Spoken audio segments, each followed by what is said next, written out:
Indonesia kembali diserang oleh virus baru bernama virus Hanta tipe Hemorrhagic Fever with Renal Syndrome atau HFRS. Kementerian Kesehatan RI telah menemukan 8 kasus HFRS yang sudah sembuh setelah dirawat di rumah sakit. 8 kasus ini ditemukan di beberapa wilayah Indonesia, yakni Yogyakarta, Jawa Barat, NTT, dan Sulawesi Utara pada periode 15 hingga 21 Juni 2025. Melihat data tersebut, pemerintah mendesak Kementerian Kesehatan untuk segera melakukan sosialisasi dan edukasi mengenai virus Hanta ini.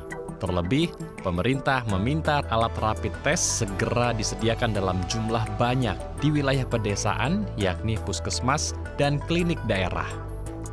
Hal ini harus dilakukan karena virus Hanta dikatakan mampu menyerang fungsi ginjal hingga menyebabkan kematian. Ya, untuk membahasnya lebih lanjut kita telah terhubung langsung dengan Widiawati selaku juru bicara Kemenkes RI. Kita langsung sapa. Selamat siang Bu Widiawati. Assalamualaikum, apa kabar Ibu? Waalaikumsalam, selamat siang, salam sehat Mas. Selamat siang, salam sehat juga. Oke, kita langsung saja membahas virus Hanta yang sudah masuk terdeteksi di Indonesia. Ini sebetulnya virus apa lagi Bu Widya, dan apakah penularannya ini zoonosis dari hewan ke manusia atau bisa dari manusia ke manusia? Iya, jadi ini kan sebetulnya sudah 1 bulan yang lalu sebetulnya terjadi ada di 8 provinsi yang terkena. Jadi waktu itu sudah ada beberapa juga yang menanyakan mana saja sih provinsinya. Kok 8, ada 4 provinsi. Jadi Jawa Barat, kemudian Daerah Istimewa Yogyakarta, NTT, dan juga Sulawesi Utara. Nah, di sini sebetulnya kalau diinfokan ada 8 pasien yang terkena, tetapi sampai saat ini, sejauh ini, ke-8 pasien tersebut sudah sembuh total. Nah, jadi kita sudah, Kemenkes ini sudah melakukan pemantauan virus Hanta yang tadi terjadi di beberapa daerah. Pemantauan investigasi, menemukan kembali kasus tambahan, pengendalian faktor risiko, dan juga kemudian ada sistem kewaspadaan dini, respon SKDR di puskesmas dan rumah sakit. Sebenarnya juga ini tidak menular dari manusia ke manusia. Nah, di dalam situasi penyakit virus Hanta yang global ini, kan trennya terjadi di 2015 sampai 2025 di minggu ke-25 saat ini. Penambahannya itu sebenarnya tidak signifikan, tidak terlalu banyak. Tetapi semuanya sudah tersembuhkan. Nah, tidak ada penambahan kasus pada minggu ini. Hanya 8 konfirmasi tadi yang ada dan kemudian semua sudah sembuh. Faktor risikonya itu terjadi pada kontak dengan tikus yang terinfeksi. Jadi tidak dari manusia ke manusia, tetapi dari manusia yang bekerja, yang faktor risikonya bertemu dengan komunitas-komunitas hewan ini. Itu Mas yang saya bisa terangkan yang saat ini. Oke. Luar biasa. Jadi penularannya itu bisa disebabkan dari manusia yang berisiko pekerjaannya, yang melakukan kontak erat juga dengan hewan pengerat. Dalam hal ini adalah tikus ya Bu ya? Ya, tapi kalau manusia ke manusia belum ya Mas. Jadi Oke. hewan ke manusia itu karena kalau manusia ke manusia kita akan terjadi sesuatu yang nggak diinginkan kan. Tapi kalau dari hewan ke manusia dia akan terjadi di tempat kerja itu, misalnya petani gitu ya. Itu kan pasti kalau di sawah itu ada tuh yang namanya tikus warawiri, kemudian ada liurnya, ada kencingnya gitu. Nah, itu yang menular tuh dari hewannya ke manusia, tapi kalau dari manusia ke manusia tuh belum terjadi, dan jangan juga terjadi gitu ya. Oke.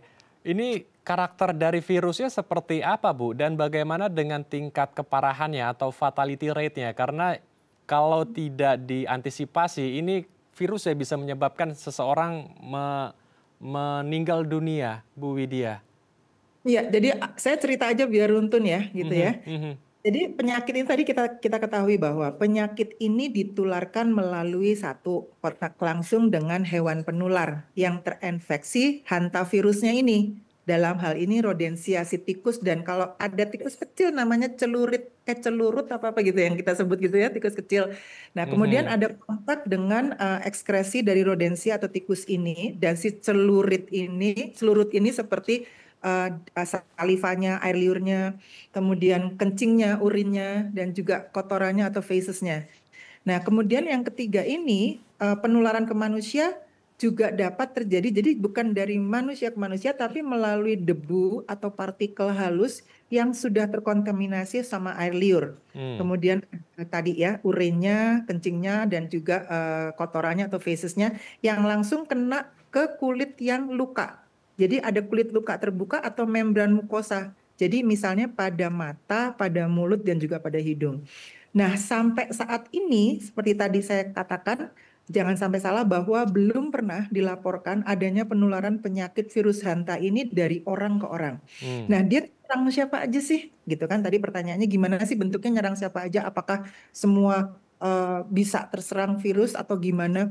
Nah, virus ini sebetulnya bisa juga menyerang siapa saja, dan semua virus ini bisa terinfeksi, namun infeksinya lebih tinggi pada orang-orang yang beraktivitas di lingkungan yang terkontaminasi kotoran, tadi saya katakan, kemudian terutama saat melakukan pembersihan, memasuki lokasi-lokasi tempat rodensia atau si celurut ini bersarang.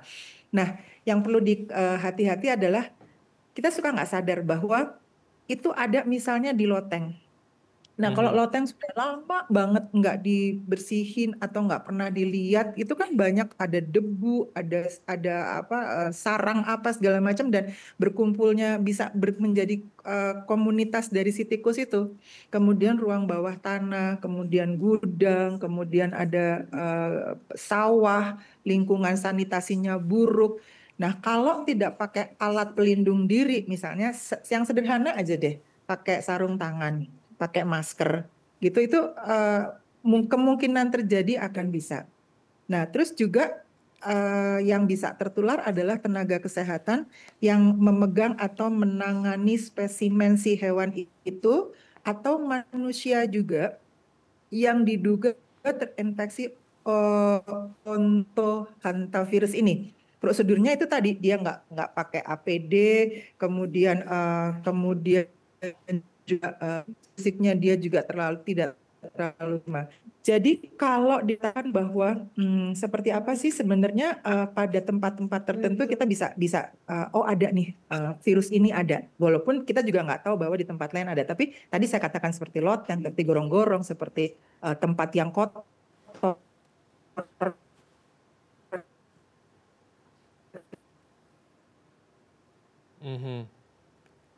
Bu Widiawati? Baik, sepertinya kami mengalami gangguan komunikasi dengan Ibu Widiawati. Kalau tadi yang sudah dipaparkan oleh beliau mengungkapkan bahwa penularan virus Hanta ini terjadi karena zoonosis ya, dari hewan, yaitu hewan pengerat ke manusia. Dan ada beberapa karakter atau kategori orang-orang yang berisiko terpapar erat oleh virus Hanta ini, seperti petani yang mungkin di pertaniannya mereka melakukan aktivitas tertentu yang sering juga berjumpa atau melakukan kontak erat dengan tikus. Kemudian ada petugas bangunan atau kuli bangunan yang setiap hari mungkin melakukan pekerjaannya di bangunan, dan mungkin di situ ada banyak ditemukan sarang tikus yang kemungkinan juga ada urin, kemudian ada kotoran dan air liur tikus yang menjadi salah satu penyebab menularnya virus Hanta. Baik, kita akan lanjutkan diskusi hangat ini, namun usai jeda pemirsa. Untuk itu tetap bersama kami di Halo Indonesia.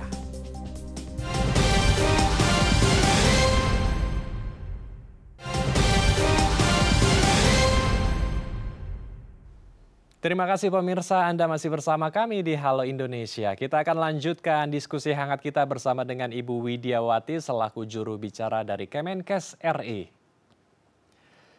Ibu Widya, kita lanjutkan diskusi hangat kita. Jadi ketika orang sudah terinfeksi, ini biasanya gejala awalnya apa saja Bu, agar kita bisa lebih aware dan sigap untuk melakukan penanganan lebih dini?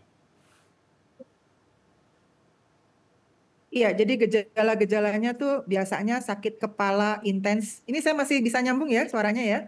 Masih, silakan Sakit Ibu. kepala intens, kemudian nyeri punggung, pada punggung dan perut, kemudian demam menggigil, lalu mual, kemudian penglihatannya kabur, serta gejala lainnya seperti wajah kemerahan, peradangan, mata rabang.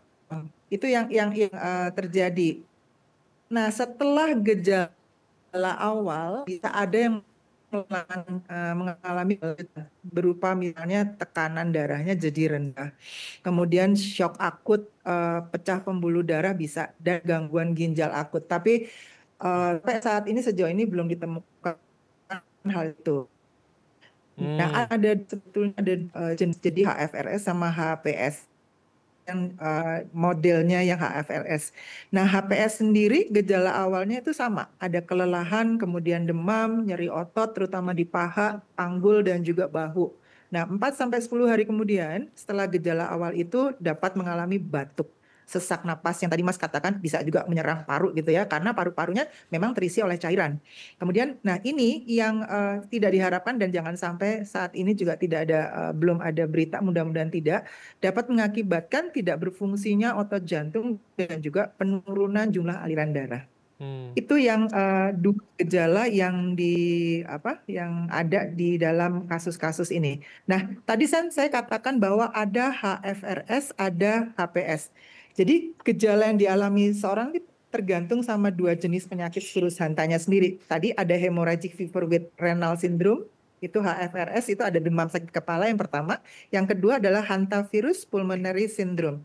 Nah, sampai saat ini yang ada 8 korban yang kena virus hanta ini adalah HFRS. Tapi semua alhamdulillah udah sembuh. Pengobatannya belum ada pengobatan yang spesifik, tetapi untuk penyakit virus hanta pengobatannya masih berupa simptomatis dan juga suportif. Begitu, Mas? Oke. Kemudian saat kita ke fasilitas kesehatan, ke rumah sakit atau ke puskesmas, bagaimana cara agar kita bisa menemukan formula untuk mendiagnosa bahwa kita ini sudah terjangkit atau belum? Karena mungkin hampir-hampir mirip gejalanya dengan penyakit-penyakit lainnya, Bu Widya. Dan apa pertolongan yang harus diberikan kepada orang tersebut yang mengidap infeksi agar kita bisa lebih aware dan bisa mengantisipasi dampak buruk ketika sudah terinfeksi? Ya, biasanya kan kalau orang kena tuh ada masa inkubasi ya, ada masa inkubasinya. Dia tuh nggak ketahuan, tapi kita ketahuannya setelah 1 sampai 8 minggu setelah terpapar. Nah, umumnya kalau HFRS 1 sampai 2 minggu itu setelah terpapar ada beberapa gejala yang tadi yang saya katakan. Nah, itu bisa ditangani dan alhamdulillah tidak terlalu berat sejauh ini karena memang mungkin kondisi fisiknya pada saat itu tidak terlalu turun sehingga tidak mengalami penurunan dari kondisi fisik sehingga menjadi yang lebih parah. Dan juga penanganan kan tadi belum ada obat yang spesifik, tapi simptomatif saja tetap, dan itu sudah bisa tersembuhkan. Sampai sejauh ini di beberapa negara juga tidak ada, alhamdulillah belum ada dan mungkin tidak ada dan sudah tertangani dengan baik. Kita kembali sebetulnya supaya tidak menjadikan virus hanta ini adalah sesuatu yang menakutkan atau apa yang harus dilakukan. Mungkin ada beberapa yang bisa saya sampaikan terkait dengan cara pencegahannya ya. Jadi kan tadi saya sudah cerita bahwa kalau tempat yang kotor itu dia akan komunitas si tikus ini akan gembira sekali berkumpul, kemudian ngobrol, kemudian nyerang kita misalnya gitu. Nah, jadi nomor 1 adalah hindari kontak sama si rodensia ini dan eksekretnya. Kemudian juga yang paling penting menjaga kebersihan rumah, tempat kita tinggal yang udah lama nggak pernah kita pegang, nggak pernah kita buka, itu harus dibersihkan. Caranya kita bersihkan dan kemudian kita sendiri pakai APD, pakai masker, pakai sarung tangan. Hindari sebanyak mungkin, sebisa mungkin tidak menyentuh si rodensia ini, baik hidup ataupun mati. Dan apabila kalau sudah kontak sama rodensia dan eksekretnya ini nggak bisa dihindari sama sekali, nah gunakanlah, jangan lupa gunakan sarung tangan sama disinfektan. simpan makanan sama minuman di tempat tertutup dan terlindung, kemudian juga melakukan pengelolaan sampah secara besar. Kan ada kadang-kadang sampah udah sampai seminggu nggak dibuang, apalagi kalau di daerah-daerah situ misalnya banyak warung. Biasanya kalau banyak warung tuh banyak tikus ya, tapi mudah-mudahan si pengelola warungnya ini akan selalu menjaga kebersihan sehingga itu nggak akan terjadi. Contohnya seperti itu, tapi tidak hanya warung, di tempat-tempat lain pun bisa terjadi seperti itu kalau tidak dijaga pengelolaan kebersihannya. Nah, kalau kita juga misalnya kan saat ini liburan ya, liburan sekolah. Mungkin ada orang yang senangnya camping gitu ya, terus kemudian buka tenda. Kemudian kita nggak tahu bahwa ternyata di sekeliling itu banyak tuh si rodensianya kumpul. Nah, itu coba dihindari, dilihat dulu sekelilingnya, area-area-nya. Dan setelah itu yang paling penting adalah kita terapkan perilaku hidup bersih dan sehat secara benar. Jadi cuci tangan, kemudian kalau kita terkena batuk, kita kan nggak tahu batuknya apakah demamnya apakah dari rodensia atau dari yang lain. Nah, kita tahu etika batuk seperti apa. Mungkin itu yang bisa saya sambungkan dengan cerita si rodensia tadi, gejala, kemudian apa yang harus dilakukan. Kembali lagi pencegahan kebersihan itu sangat penting, Mas.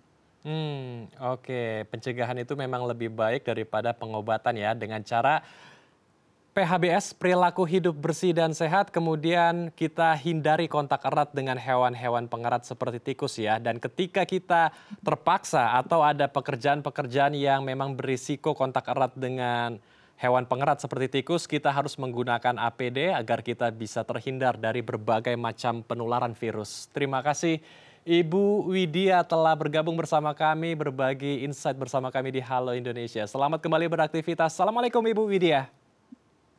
Waalaikumsalam, terima kasih, salam sehat.